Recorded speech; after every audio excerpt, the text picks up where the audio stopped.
Parents, your children are being targeted, and it's time you put a stop to it. The gender specialist I was taken to see told my parents that I need to be put on puberty blocking drugs right away.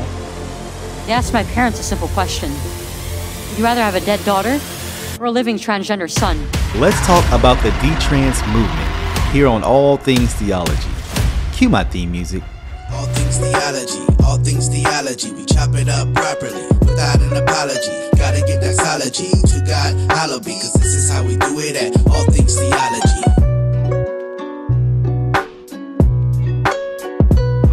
Yo, grace and peace, and welcome back to an episode of All Things Theology, where this is your host K-Dub, and today we are going to talk about a movement that is causing a lot of stir. Though they are being silent, there are attempts to make this known, and I am appreciative of it, and that movement is the DeTrans movement.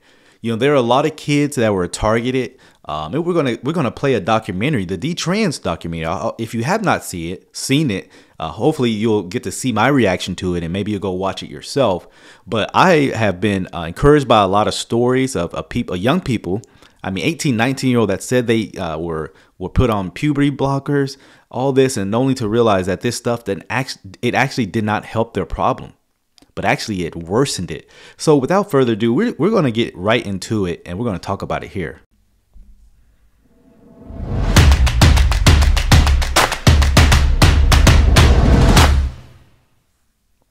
Courage. Here, boy. Come here, Courage. There you are. See, this is Courage, and he's going to pull me through. Okay, Courage. Alright. Pull me, Courage. Pull. Pull. I really am sad that I took my voice for granted. I didn't just take it for granted. I hated it. And now, I would do anything to have that voice again. Now it's your turn. One thing you're going to see throughout this documentary is people praying, doctors praying, society, social media, preying on the insecurities of kids, let's be honest, and targeting that specifically, right? Let's be honest, what 12, 13-year-old loves their body, loves their voice? It's an awkward time for us all. You're clumsy, you're not coordinated, your voice is squeaky, right? It's mess, it doesn't sound right. You're going through a transitionary phrase, pardon the pun, and people prey on that age. And we're going to see that being an overwhelming, a repetitive theme throughout this documentary. What's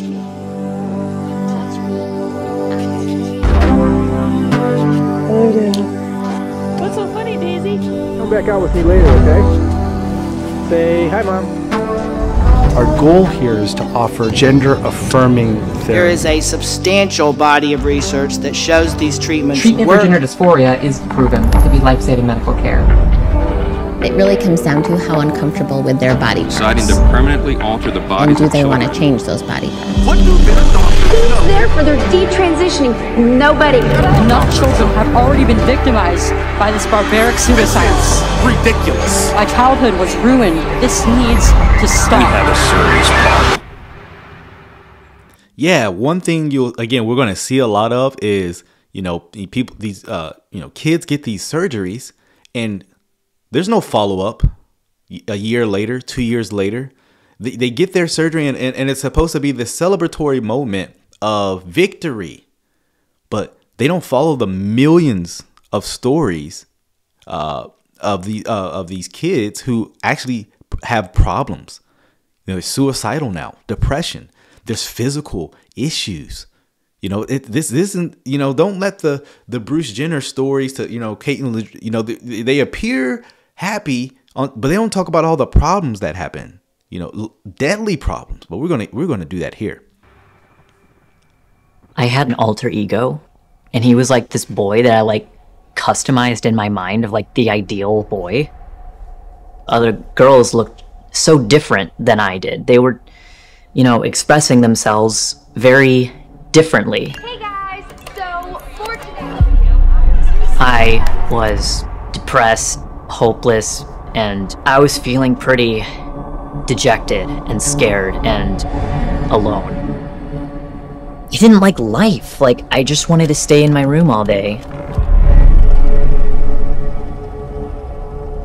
As you spiral into depression, it really feels like you're in a hole that is so infinitely deep, and the depression just was really debilitating in that I didn't really care about Self-worth is not a real thing. improving myself, because I already felt like I was just like I shouldn't have been born. Just having really like dark thoughts. But notice, again, the common theme of all detransitioners that I've heard is they were depressed, they didn't like themselves, and so you have some doctor, some person coming on, oh, that's because you're this. And the thoughts start to seep in, oh, well, maybe that's why I'm not happy, because maybe I'm not a boy, maybe I'm not a girl, right? You get this lie fed to you when you're already in a vulnerable state, and then hearing this alternative, oh, will this make you happy? It sounds like, okay, I'll try it because nothing else is working. I always just felt very much like there was just something wrong with me. And I was trying to figure it out. And I used the internet to help me do that. And let me just say this. Sorry, I'm pausing so much. But the internet and social media has skyrocketed this issue. And so, and that's why I say, parents, if you if you let your kids use the internet, social media, and things like that, you should be monitoring these their activity, because there's predators out there. I mean, you have all these. I mean, guys, there's so many predators on the social media to let your kid have free reign to this predatorial means of how they can be taken advantage of. I think is careless and naive as well. That's where I felt like I could diagnose myself. My favorite websites were YouTube and Tumblr. I really love this whole. It's such a huge amount of content that I consumed at that time. I mean, I watched a lot of trans people. I watched a lot of, gender transformation videos, and saw these people really just like go from female to male visually. Like, they looked like men, and I was like, whoa, I didn't even know that it was possible for a woman to pass as a man that well. Yeah, and there are tons of videos out there on YouTube, Tumblr, and Reddit, even all this content that it's just, matter of fact, it's the first that comes up in the search engine, things like that. And notice it's a mirage. It may appear that these people look biologically male, biologically female, but it is a mirage. That is what it is. It's really dark when you think about it, because the people who are consuming this are children, yeah, like 13, 14, 15 years old.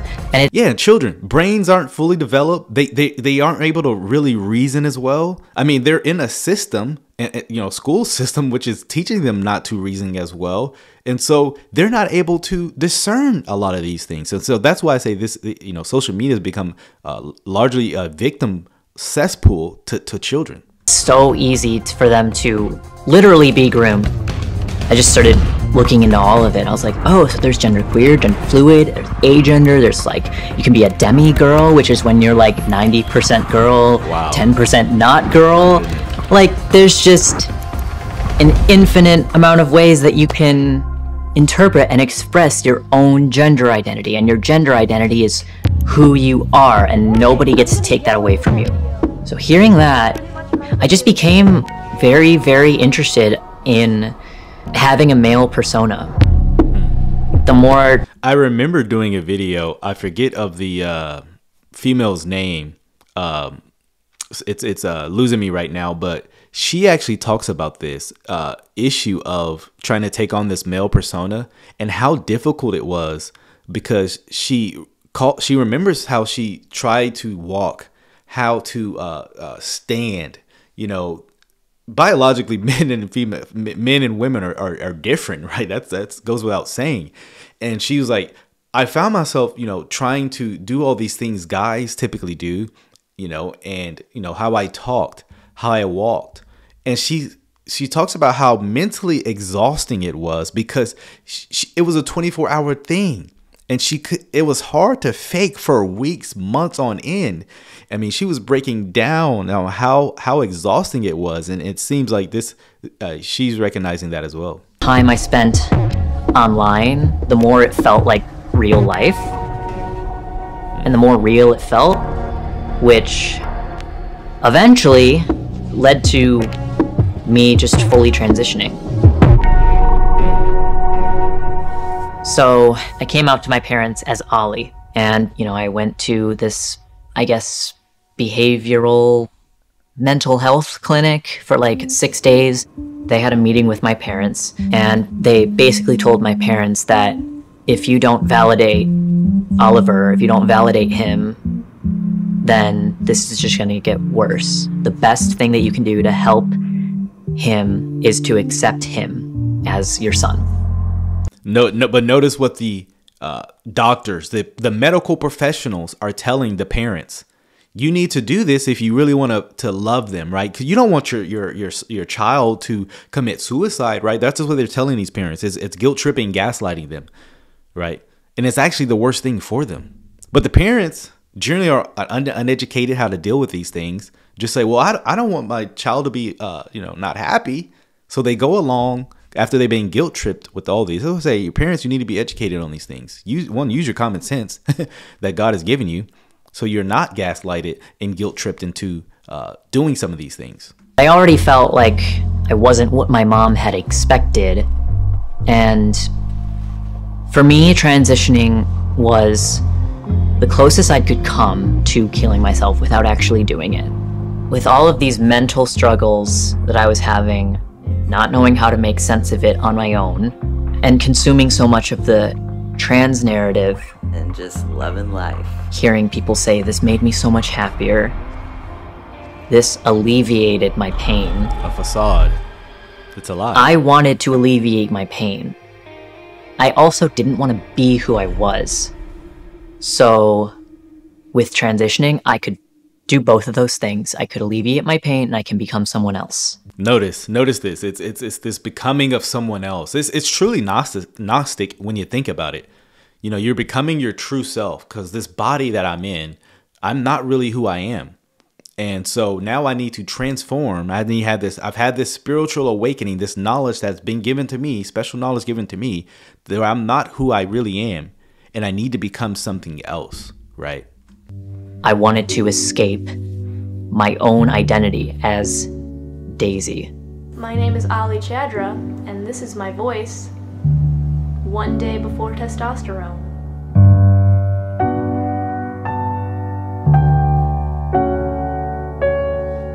Let me make this point. Testosterone in a female's body is extremely dangerous. You want to know how we know that? Because it is extremely dangerous for men when they pump their bodies with testosterone. Go speak to these bodybuilders who do this. They pump their body with all this testosterone, and they have so much damaging effects. Imagine a female's body with this being pumped with testosterone, how much more damaging it would be.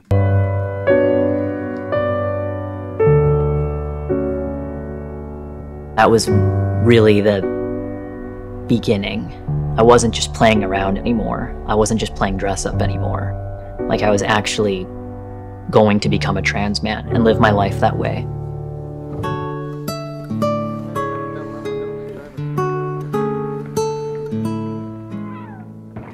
Culturally, we are Mexican, and men have to be very masculine in our culture. And this gentleman's story is pretty sad. So I definitely want you guys to listen to this. I wasn't the most masculine growing up, and I think that had a part on everything that eventually led me to do what I did. It was around middle school. I was surfing YouTube one day, and a video popped up, male to female, and that eventually planted the seeds of doubt.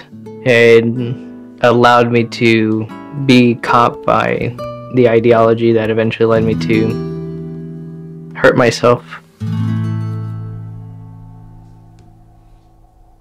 Eventually, I just wanted an answer to be given to me on who I was, and I went to see a therapist. But before we get into this, notice his internal struggle. He doesn't feel very masculine, very manly. And the solution from doctors are going to be, have you thought about transitioning? Have you ever considered that you're actually not a man? You see how twisted that is? the solution doesn't actually match the problem. I had only asked, I think I might be trans. I don't know. I want to know. The therapist, immediately on my first appointment with her, said, yes, I am a transgender woman. She had my letter to transition the same appointment. After that, one meeting. I just took everything slowly. But eventually my father found out what I was doing. And due to our culture, he was not happy. This is sad. Listen to this. He took me to Mexico and had me have sexual relationship against my will with a prostitute. So I feel extremely sorry for this, for him. Very terrible, right? Because you have these people, doctors, lying to him, and then you have the parent making him do heinous acts, sexual acts, to prove his manliness. Both of these things are terribly wrong, and that's actually not what he needed. He needed his father to care for him, and so he's being manipulated. He's being abused by two systems, home that are supposed to take care of him. The doctors, and then his own father. I was extremely saddened when I heard him talk about that. I was a 19-year-old kid, and my father told the prostitute, take good care of him, it's his first time. He was trying to prove that I was a man. Which actually doesn't make you a man, right? Going and having sexual acts with random women for money doesn't actually make you a man. So the father has a terrible definition of what manhood is, as well as the doctors. Two completely wrong views of manhood. That broke me, obviously.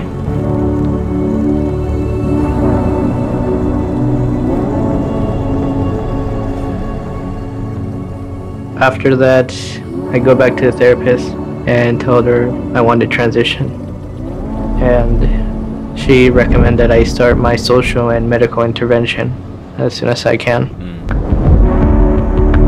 11 months after I had started hormones, I was transferred to another medical professional who, after speaking with him for one time only, he approved me for surgery. All it took was one meeting with the man to say, hey, I'm trans, and he got approved to have this surgery. Guys, these doctors aren't actually, they're not even having in-depth conversations to, treat this dysphoria, any of this, gender dysphoria. They're just, you say you're trans, hey, here's your medicine, let's get you approved for surgery. And a few weeks after that session, I got 2 letters from my insurance approving me for surgery. But I was a little surprised that I received my letter for bottom surgery, which was removal of my genitals without even asking. So he's not even asking for the bottom surgery, and they go, even without his medical counsel and get approving for that as well. This is a money-making scheme and scam. My name is Ali Chadra. This is my voice pre-T. My name is Ali Chadra, and this is my voice 1 month on T. 2 days ago was my official 3 months on testosterone. This is my voice 4 months on T. It's probably not really a good thing that I was able to get my hormones so easily. I mean, anyone can go in there. That's absolutely right. Anybody can go in there and get approved for this stuff. That's the sad reality. Not only did they send me home with the hormones, but I actually did my very first shot right there in the doctor's office.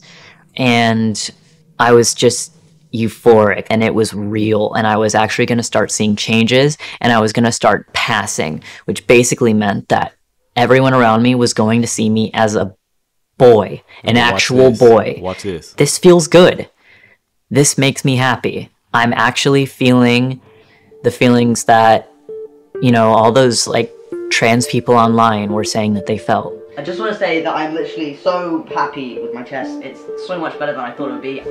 Seemingly out of nowhere, we've suddenly seen a huge spike. These young kids are getting their breasts removed, to to appear to be a boy, even though they're not. So this is confusion. This is Romans 1 at hand. They're being handed over to utter confusion. In media depictions and social media depictions of transgenderism, it's even reached the mainstream advertising world.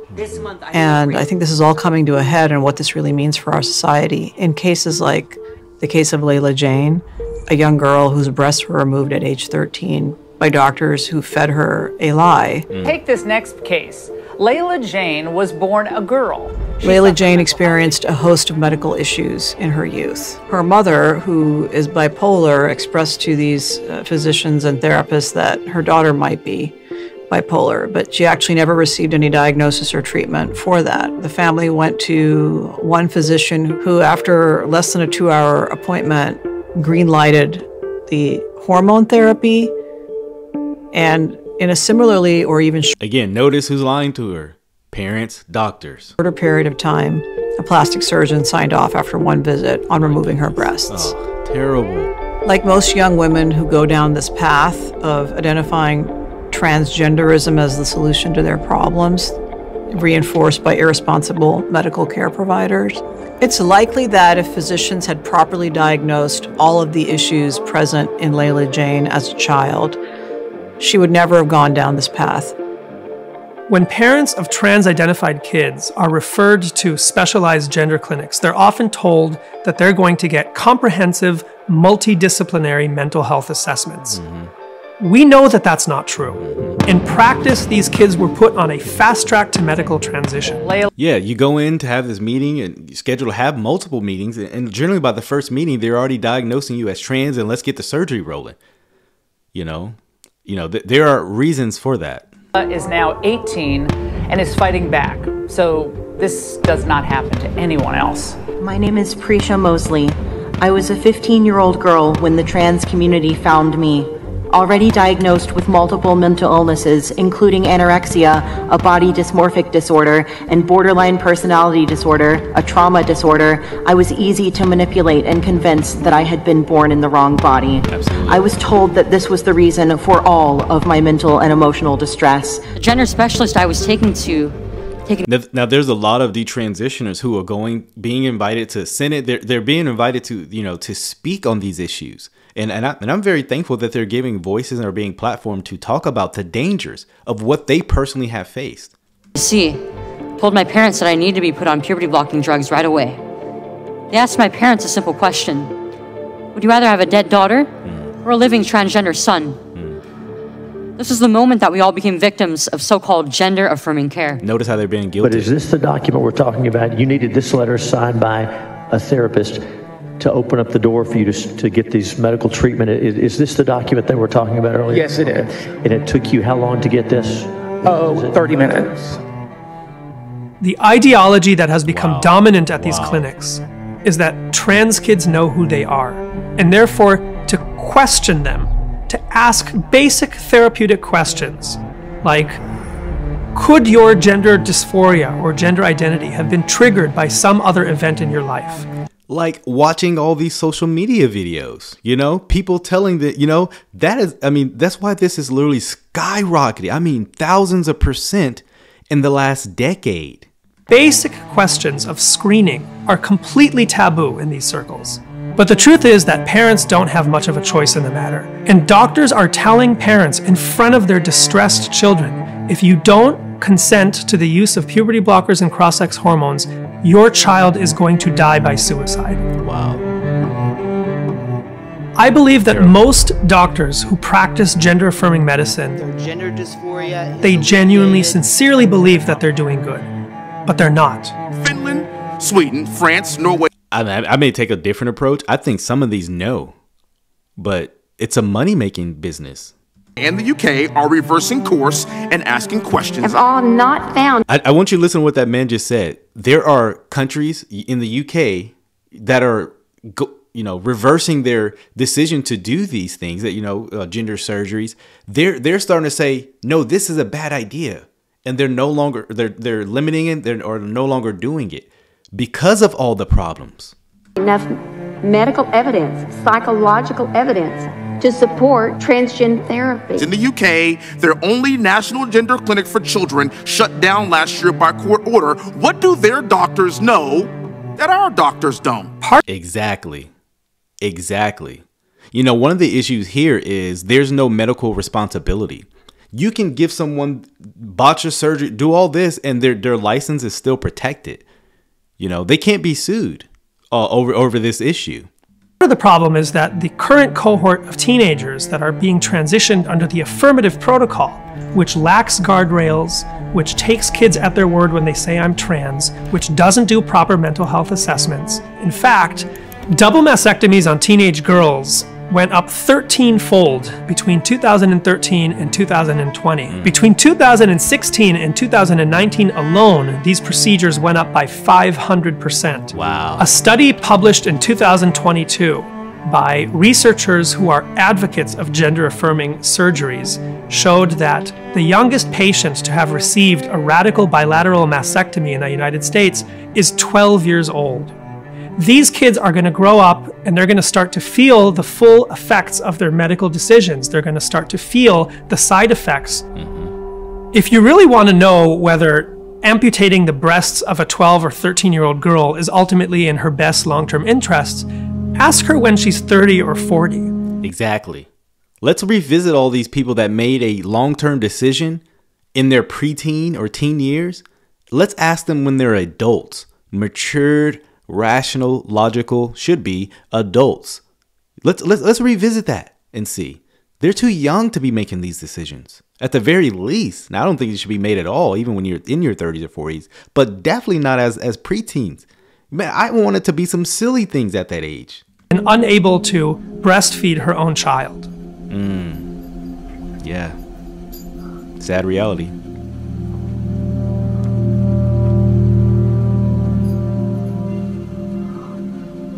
And that's one thing they're being lied to, that this is reversible.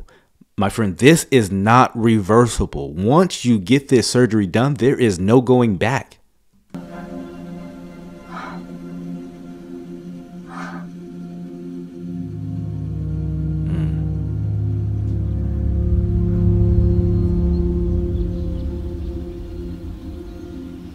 I would go out into the world and everyone's calling me Ollie. Everyone sees me as a guy. But then, at the end of the day, when I'm home, in my room, looking in the mirror, I'm like... You know the truth. What did I do? Like, I start getting these, like, really scary thoughts of, like, you're incomplete. You're not a guy. You never will be. But even though you're legally, you know, your driver's license says you're a guy, you know you're not.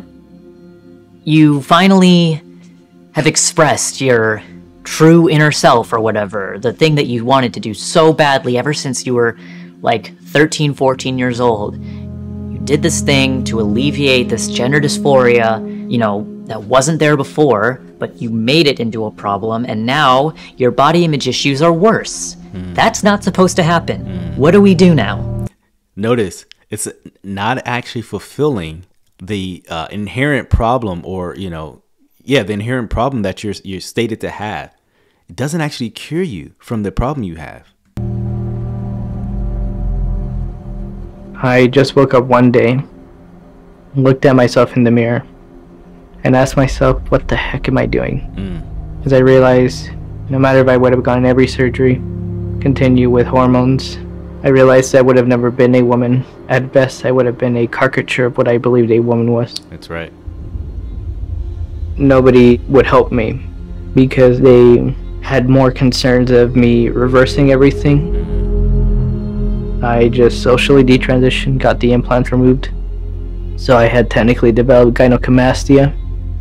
My chest is not like it used to be, and it never will. I have scarring. Now, I've listened to many of these DeTrans stories, and some of them, I mean, it is graphic and it is sad about the bodily issues they have once they try to detransition. I'm not going to repeat that here, but I encourage you, if you're wanting to hear more stories, to go listen to them.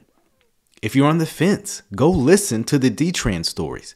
It'll make you weep. It is sad what they're being told. They're being told it's reversible.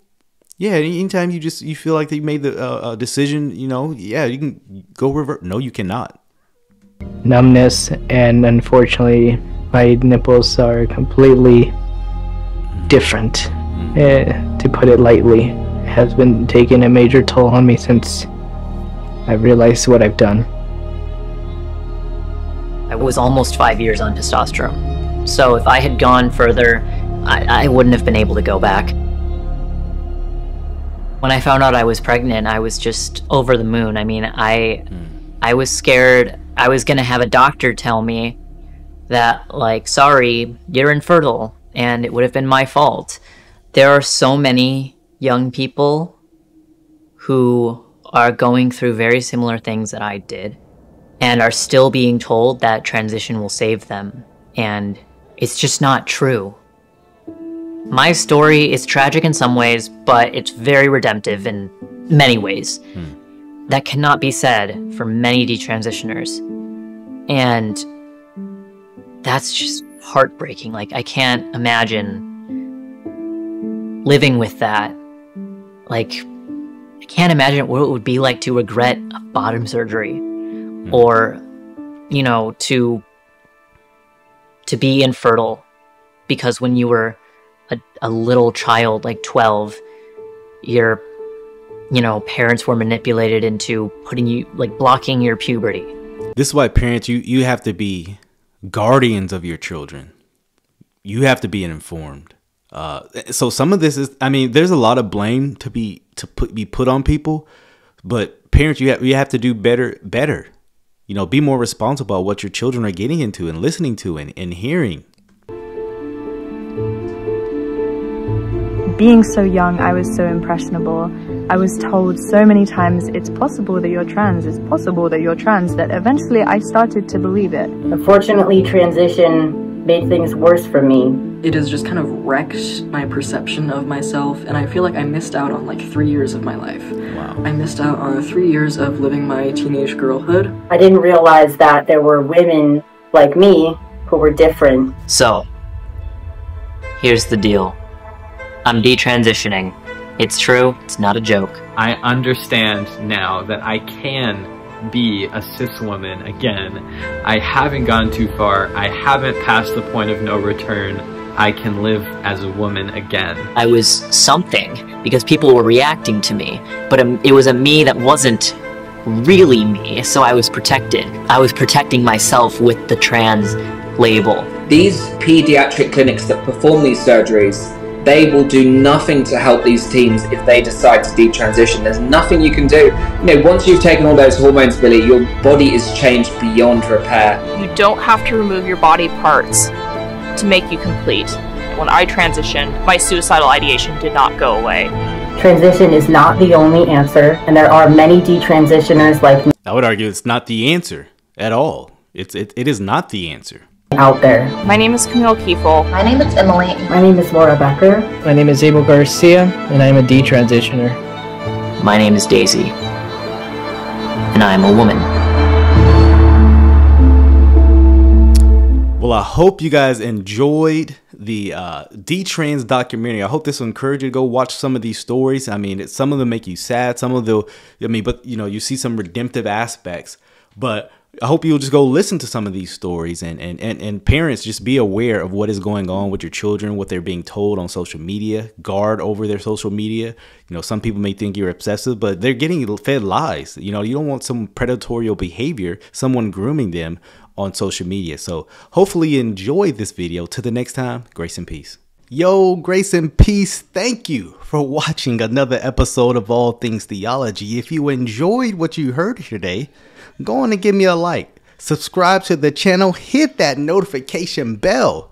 I promise to give you weekly lives, videos, interactions, exposing false teachers, sharing with you, the viewer, my theological beliefs, things about the culture, and the Bible. So if you're here for that, come on and join us. Also, if you would like to support this channel financially, you can do so by becoming a Patreon member or a YouTube member. Links are in the description below. You can see content before it drops. You can also have Q&A sessions with also other Patreon members, YouTube members as well. So if you would like that, hit the description link in below.